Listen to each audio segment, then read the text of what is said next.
On कीजिए sir उसको। बहुत बहुत धन्यवाद सर, आपने रिस्पॉन्ड किया। आपकी पूरी लेक्चर से कि ऐसा तो कंक्लूजन ड्रॉ करने की कोशिश नहीं की जा रही है कि धर्म को पूरी तरीके से खारिज कर दिया जाए, और इस पर अपना वक्तव्य देंगे, कंक्लूजन रिमार्क देंगे क्या इसको खारिज किया जा सकता है। दूसरी सवाल रहा कि साइंटिफिक टेम्परामेंट और साइंटिस्ट और सो कॉल्ड स्कॉलर ग्रुप्स इस बात में ज़्यादा विश्वास कर रहे हैं कि धर्म एक निहित है, और उनके अंदर भी है, उनके बाहर भी है। तो क्या धर्म में कुछ ऐसी चीजें हैं, इसमें साइंटिस्टों ने क्या शोध किया है कि रियली धर्म में कुछ ऐसी खास चीजें हैं जो कि साइंटिफिक टेम्परामेंट के टक्कर की है या उससे सामना कर रही है, या वो एक्सिस्टेंस है?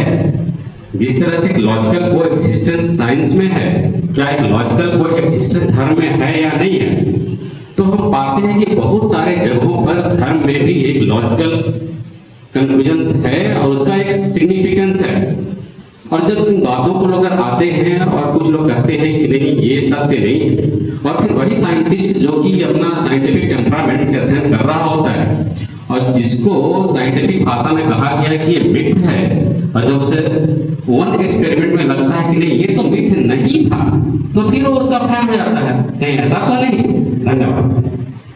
इम्पोर्टेंट सवाल है और इसको ध्यान में रखते हुए ही मैंने किताब लिखी है। एक तरफ तो मैं नहीं समझता कि धर्म को हम पूरी तरह से खारिज कर सकते हैं, क्योंकि धर्म लोगों की जिंदगी का हिस्सा है।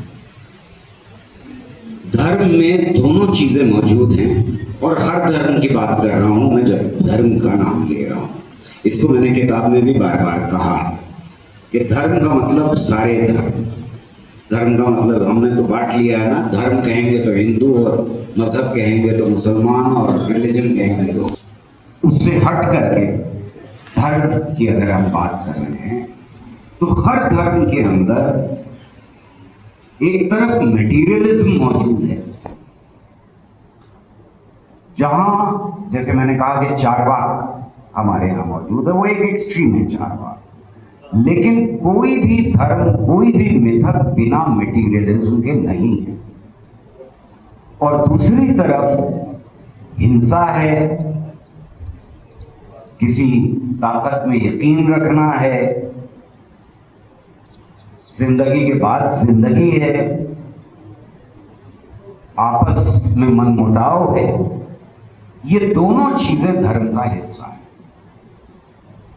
आप धर्म से क्या ले रहे हैं? गांधी धर्म से क्या ले रहे हैं? और सावरकर और गोलवालकर क्या ले रहे हैं? इन दोनों में फर्क है। वही धर्म है जिसकी दोनों बात कर रहे हैं, पर इन दोनों में फर्क है। तो सवाल यह है कि आप उन मिथकों से क्या सीखने की कोशिश कर रहे हैं जो इंसानियत ने इस बीच में हमारी जो दौलत है उसमें बार बार एडिशन किया है, जो बढ़ाई है हमारी दौलत। जहां तक सवाल इसका है कि आप साइंस मान रहे हैं या साइंस नहीं मान रहे हैं, तो ये आपकी पर्सनल चॉइस है। आप इस पे यकीन कर सकते हैं कि कोई हथेली पे उठा करके पहाड़ ले आए। आप इस पे यकीन कर सकते हैं कि मोहम्मद साहब एक रात में ऊपर गए थे और उसी रात को वापस लौट आए जन्नत से।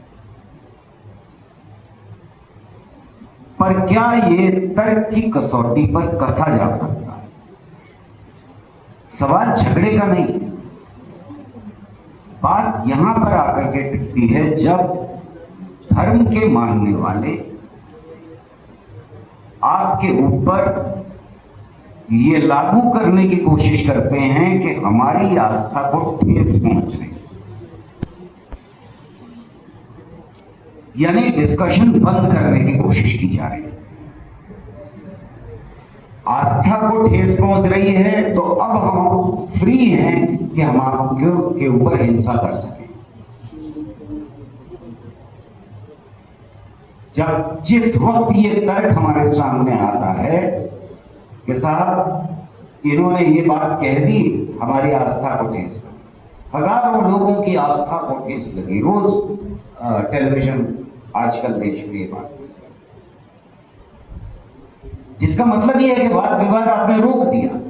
आप तो अब ताकत का, बल का इस्तेमाल करना चाहते हैं दूसरे की बात को रोकने के लिए। यहां है परेशानी धर्म से, मिथकों से, उनसे नहीं है। वहां फ्रोजन नॉलेज है, हमेशा की जमी हुई नॉलेज है, जमा हुआ सच है।